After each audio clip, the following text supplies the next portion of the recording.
ça fait pas très tagine quand même, hein. Ça, c'est... Voilà quoi. Y a pas de boulot, Baya, vous comprenez? Je serais méchant, je vous dirais c'est un plat de feignant.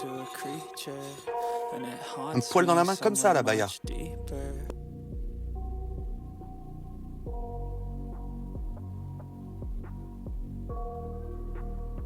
Moi, Baya, pour moi, c'est un plat bâclé.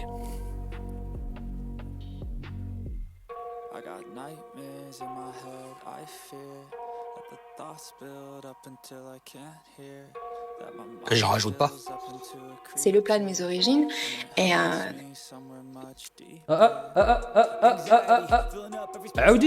عاودي شنو قلتي؟ c'est le plat de mes origines et Are you serious right now, bro? et ça m'agace de m'être plantée là-dessus en fait.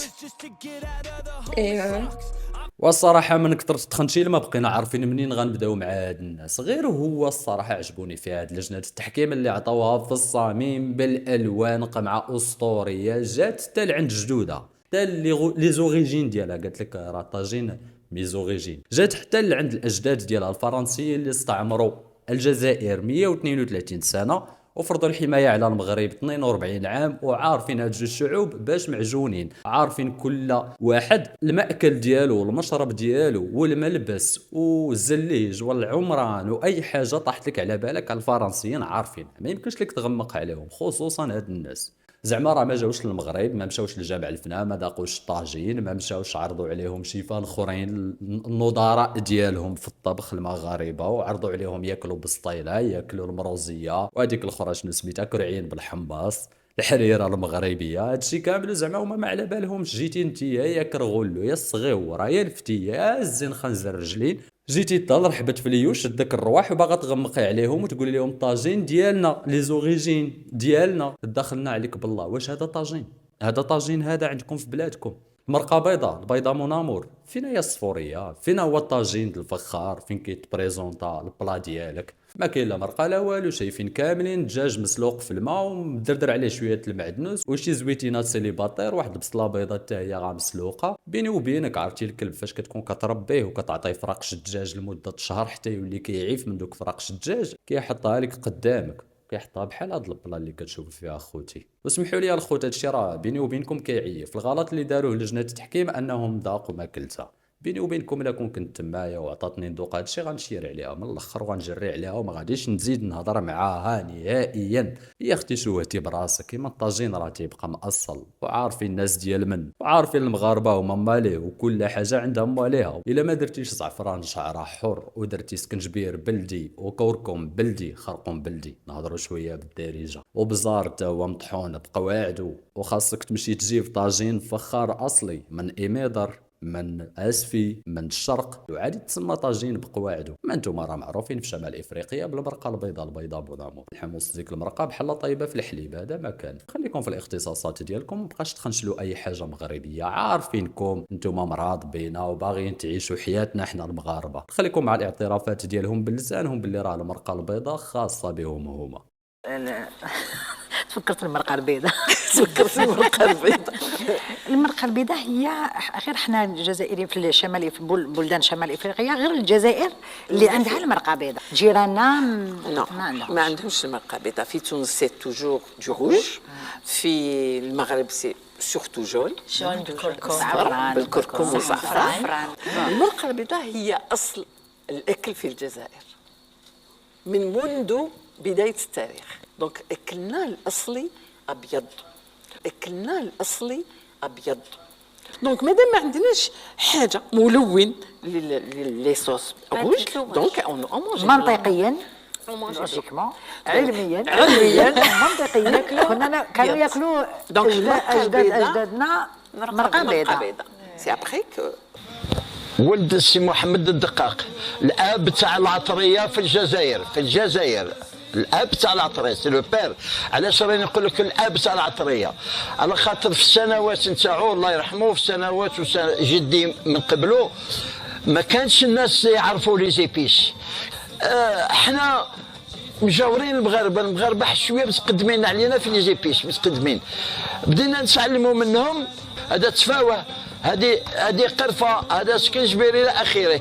بدات الناس تتعلم مرقه البيضاء ديالكم، وهادشي بالاعتراف بلسانكم، ولكن ديك الحطه اللي جالسين فيها وديك النافوره اللي دايرين بها وهذاك اللي كيكب اتاي وكيفاش تيكب اتاي، هذاك الشيء ما ديالكم. شو حاجه اخرى ما بقاش تغلطوا، بقاش تقولوا جدودنا. نتوما راه حديثي العهد، راه تنقولها لكم ديما. الوالد ربي يخليه ليا ويطول ليه في عمره كبر منكم، الحق يتقال. وعندي شي تويشيات في الدار قدام كبر من الجزائر بقرون وبدون تفشخر. المهم نجيكم من الاخر. المغاربه هما اللي علمكم لي زيباس، وراوكم راس الحانوت، وراوكم سكنجبير، الكمون، البزار، وما خفي اعظم. حيت انا يا خوتي ما عنديش مع الكوزينه، بعض المرات كنطيب، ولكن الصراحه يكون خايب تاعي ما كيطلعش بحال هكا.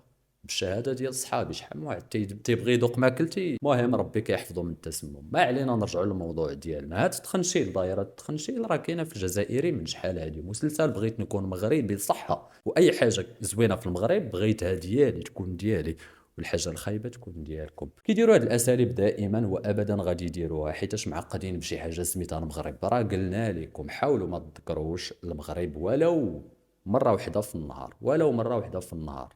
نذكروا مثلا المغرب غير في صلاة المغرب وفقط، وهذه راه متاحة لكم. خصوصا الناس اللي كيقولوا لك الفتنة أشد من القتل، كيفتيو عليا دوك الطوبويات الدينية فاش كتزيرهم. المهم من ضمن البرامج اللي قتلوني بالضحك هو واحد ختنا جزائريه حاولت تخنشل الماكله ديال التوانسه والماكله ديال المغاربه، ولكن قمعها واحد خونا تونسي شابوا ليه من هذا المنبر. واخا بعض المرات ما كيكونش عندي معاكم نشوفوا هذا البرنامج، وعرفتوا باللي راه مكرر بزاف المرات وفات لكم شفتوه، ولكن بالتكرار يتعلم الحمر والبعره اللي هما الكراغيله. حاولوا نشوفوا، نتمتعوا بالقصف ارض الجو. وما تنساوش تدعمونا في هذه القناه، خبط على لايك وبارطاجي مع صحابك وحبابك. واش كتسنى صاحبي؟ هبط اشترك في القناه وفعل زر الجرس باش توصل ديما بالجديد ديالنا. وسمحوا لنا هاد الايامات غبنا عليكم لظروف صحيه. الحمد لله دابا راه برينا، الحمد لله والشكر لله. يا في ليبيا غادي نمشيو نشوفوا طبخ في الجزائر وشنو طبخ لنا ياسمين. الشربات دونك كاين شوربه فريك في الشرق، عندنا فريك شوربه فريك، شوربه فريك فوالا. والحريره اللي ياكلوها بزاف في رمضان. الحريره لي زوريجين تاعها الاصل تاعها اندلسي، سي بور سا اللي كاين في الغرب ديال الجزائر وفي المغرب. كاين في المغرب وفي الغرب ديال الجزائر. كاين حبيتي هي كيف تسميها. الاصل تاعها الاندلس. لا كاين بزاف جوستومون دي بلا اللي حنا ثاني عندنا يقول لك كي نجينا يقول لك نو سي دي بلا ماروكان. هي سي فري سي دي بلا مي دوريجين من الاندلس، وكان حنا الغرب ديالنا احتلوه الاندلس، دونك حنا ثاني عندنا هاد سكيل نورمال. دونك هو ما علينا كيما البسطيله باغ اكزومبل ثاني حنا عندنا بسطيله. انا عارفه تاع المغرب والحمد لله. عامله شتيت سكران طايح في الدروج. اكل متسلسل لي بلاش كتب اغنيه. يلا صافي فاضل يشبح صفران مدربل.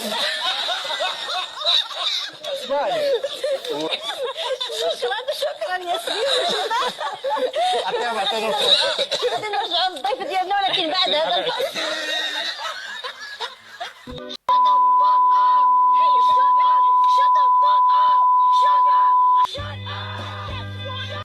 في وسط الضحك كاين بزاف ديال قصف الجبهات. الحمد لله عطاها في الصميم بالالوان وما عطلهاش. واحد الحاجه اخرى، واحد المغالطه كيروجوا ليها ديما، الاندلس مغربيه في الاصل وفي الاساس وفي البنيان وفي التراث وفي الزخرفه وفي اي حاجه حبيتيها يا خويا الكرغولي. الاندلس المغاربه اللي فتحوها، المغاربه اللي بناوها، المغاربه اللي داو الثقافه ديالهم والتراث ديالهم والبنيان ديالهم لتما. فاش كتكون شي حاجه كتميز المغرب وكل شيء عاشقها كيقولوا ديال العرب ديال المسلمين، تتوليو مسلمين سبحان الله. ولكن فاش كنجيو تنقولوا لكم سبته وميليليا كتقول لك ديال المغرب بوحدو، هو اللي تكلف بها وهو اللي مشي يحيد الاستعمار منها. وهاد سبته وميليليا راه ضريبه خلصناها ومازال كنخلصوها لاحتلالنا الاندلس 8 ديال القرون. لذلك عفاكم لدوك الناس اللي تيقولوا التراث المغاربي المشترك. خليكم في سراولكم باركين وارتاحوا شويه، حتى حاجه ما مشتركه بيناتنا، حتى اللهجه ما كنتشابهوش فيها. اللهجه ديالنا بعيده بزاف على اللهجه ديالهم. ويستمر مسلسل الخنجله والادعاء والاكاذيب في البرامج ديالهم. وشوفوا هذا البرنامج عافاكم، واحد خونا كيدعي انه من ولايه زاكوره وكيقول المغرب المغرب. في القطايف انا نعملها، من حيث المطبخ المغربي فيه القطايف، من حيث المهاجرين الجزائريين اللي جابوا لنا القطايف في عام 1730 في مدينه العرائش، ودخلوا العجين تاع البسطيله.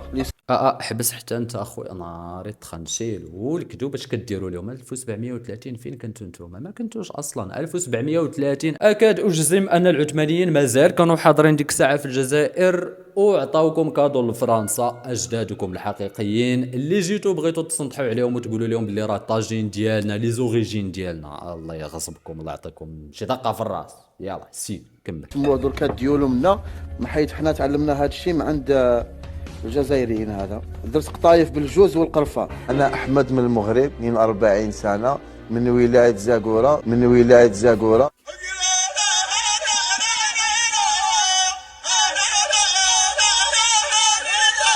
ودخلوا العجين تاع البسطيله اللي يسموه دركا ديولو منا، من حيث حنا تعلمنا هذا الشيء من عند الجزائريين. هذا ولكن اللهجه اللي كيدوي بها هذا السيد وكيقول لك باللي هو مغربي، انا عمري ما سمعتها في المغرب. واش كاينه شي منطقه كدوي بهذه اللهجه؟ احمد من المغرب، 42 سنه، من ولايه زاكوره. دابا هذا ولد زاكوره؟ لا وراك هادشي اللي قلت. لا ما كاش يا اخو والو، غير كلاس كران وطايح في الدروج جنبه وقل البرنامج وبدا كيهرنط علينا كيما العاده. هما اصلا هرانيطه، خصنا نسميوهم هرانيطه الكيرغولي هرنوطي، دائما وابدا كيكذب وما كيعرفش حتى يكذب. يا خويا جي شويه للمغرب، جو ستاج، جلس في زاكوره بعدا واحد 3 شهور غير باش تعلم اللهجه ديال زاكوره وصعيبه عليك. الاغلبيه فيهم كيهضروا بالامازيغيه واللكنه ديالهم كتميل للامازيغيه بزاف واخا يهضر معاك بالعربيه. هذا ما كان خوتي. يستمر مسلسل أين أبي أين أصولي، وعيني فيه ويخمنوا. تاريخهم كذب في كذب، حاضرهم كذب في كذب، ومستقبلهم بطبيعة الحال غادي يكون كامل كذوب. وكيوجدوا لواحد الجينيراسيون حتى هي اللي تطلعت بالكذوب. ويا ربي يبقاو ديما بحال هكا، حيتاش فعلا عاونونا بزاف، عاونونا باش يعرفوهم العالم كامل، وما بقيناش محتاجين نديروا حتى شي ايفور من عندنا باش الناس يعرفوهم. الا شي ناس فينا ربي يهديهم اللي كيدعيو الاخوه وما لقاو مع من يتخاواو غير مع هادوك رفع عليهم القلم. يقدر تصنفهم حتى هما من الكراغله. وهنايا غادي نقدموا لكم شويه ديال الابداعات، الاكلات الجزائريه الاصيله اللي داخله في التراث الجزائري ابتداء من 1962. اكلات اللي ما عمرك غادي تكون شفتيهم، وما كنصحش الجمهور الناشئ انه يذوق او اللي يشوف هذا البرنامج هذا. وحاجه اخرى، اي وحده كتوحم الا لا عافاك غير حبسي هنايا، ديري لايك ولا ديسلايك وسيري يا اختي توحمي على شي حاجه اللي بعقلها، حيت هادشي اللي غادي تشوفي غيخرج لك الجنين ديالك كرغولي بامتياز. الا توحمتي على هادشي غنعرفك مسطيه وفيك عرق كرغولي. قبل ما ننطلقوا في هذه الرحله جيبوا معكم ميكات عافاكم وحطوهم حداكم، ما تعرفش شنو غادي يطرى، كلشي ممكن. المرقه تجي شويه خاطره نجمة البحر. ها وليك الطبق تاع عاوتاني نسات فكروها تاع مكفن في حجر يماه، شغل تكفنيه اللحم الفيونداشي تكفنيه، الفيونداشي تكفنيها بطريه في اللحم. اسمحوا لنا الاخوان نضيع عليكم وقتكم على قبل الطفايه هذه. هاوليك شتي في ماكلتهم كاين بزاف ديال العنف، كاين غير شي كفن، شي سكران طايح في الدروج، القاضي ورباتو ناري معولين ديما على خزيت. نكملوا. هذا هو الطبق تاع فكروها يعني اللحم هي لا ماما وهذوك هادو لي سيجار تاع الحلا فيونداشي والعجينه. هاد المنطق ديالك انتي كله خبز كارم، حنا ما بان لينا غير البونداغاني مسرح تما مكفن في حجر يمه. هو طبق قديم جدا، يعني أكلة قديمة عاصمية على طريقة الجزائر العاصمة، سمي بهذا الاسم مكفن في حجر يمه. حصة ديال الاس في تي بويضه ودايرين بها الحيوانات. في المرتبة الأولى فطيرة اليربوع أو خبزة اليربوع. اليربوع هو حيوان يعيش في الصحراء من العائلة ديال القوارض، كيعيش بالنهار تحت الرملة وكيخرج بالليل فوق الرملة. الناس ديال الصحراء في الجزائر كيصيدوه وكياكلوه، بل وأكثر من ذلك كيديروه في وسط الخبز ديال العجينة وكيطيبوه. الأكثر غرابة من صيد هذا الحيوان هو أن أهل المنطقة يتناولون هذا الحيوان. إلا قالوا باللي تا هو هذا اليربوع مفاعل جنسي غنقلب عطار. والحوايج الطبيعيه هذه كلها منفعه لبطن الانسان، الامراض كبيره في الباطن وكذا كلها يشفيها باذن الله، وراهم فيهم فوائد كبيره ياسر. قدك قداش وبعقلك زعما شاد طوب. لا والله حتى لهنا غادي نحبس مادام هم كياكلوا الفيران بالخبز. الناس كيديروا خبز بالشحمه، كيديروا مثلا المدفونه في الجنوب عندنا معروفه المدفونه، الناس كيعمروها باللحم ديال الجمل ولا ديال البقري ولا ديال الغنم، وهما كيعمروا الخبز بالفيران. يا جدك حتى لهنايا وغادي نحبس معاكم. هاد الناس رفع عليهم القلم رسميا. واش بنادم اللي تياكل الفار كيفاش بغيتيه يفكر، كيفاش بغيتيه مثلا، كيفاش بغيتي تفهموا انه ما بقاش يخنشل التراث ديال الناس الاخرين ديال الدول الاخرين، كيفاش بغيتي تفهم؟ وهو كياكل الفار وكياكل هذاك الشطرشمان تا هو كيسميوه سمك الصحراء. وفهمت واش كاين شي حوت في الصحراء، كاين شي حوت في الرمله. شطرشمان تقليت اصاحبي، كتاكل في تقليت. وجا عندنا صاحبي نشارجيوك تقليتات، جي عندنا على البلاد والله تنشارجيوك طرشمه ديال تقليتات ودي معاك وحاول تصدر للشينوا، كل تتشبع وتصدر ما كاينش المشكل. ايا خوتي كنا تنقولوا بلي راه الهنود هما اللي فاقدينها في هذا العالم في مجال الاكل، وما يمكنش تاكل ما اكلتهم. حتى صدقوا هاد الناس كثر من الهنود مجاوريننا. هاد الناس جربوا يطيبوا طاجين في واحد البرنامج تلفازي عندهم، ولكن طاجين من الاخر ما حملهمش. طاجين قال لهم والو انا غنطرطق عليكم وربي كبير. نعاود لكم ونلبيو لكم كامل الطلبات تاعكم. يا ستار مباشر. هذا هو المباشر. تصرى شو طاجين؟ طرطق تقسم عليه جوج. طاجين ما عرفوا يحطوه فوق البوطه، قال لك طاجين جزائري ويسير الله ينعلي ما يحشم كراغيله جراروه. يا ستار مباشر. هذا هو المباشر. تصرى شو طاجين؟ طرطق تقسم عليه جوج. طاجين ما عرفوا يحطوه فوق البوطه، قال لك طاجين جزائري ويسير الله ينعلي ما يحشم كراغيله جراروه.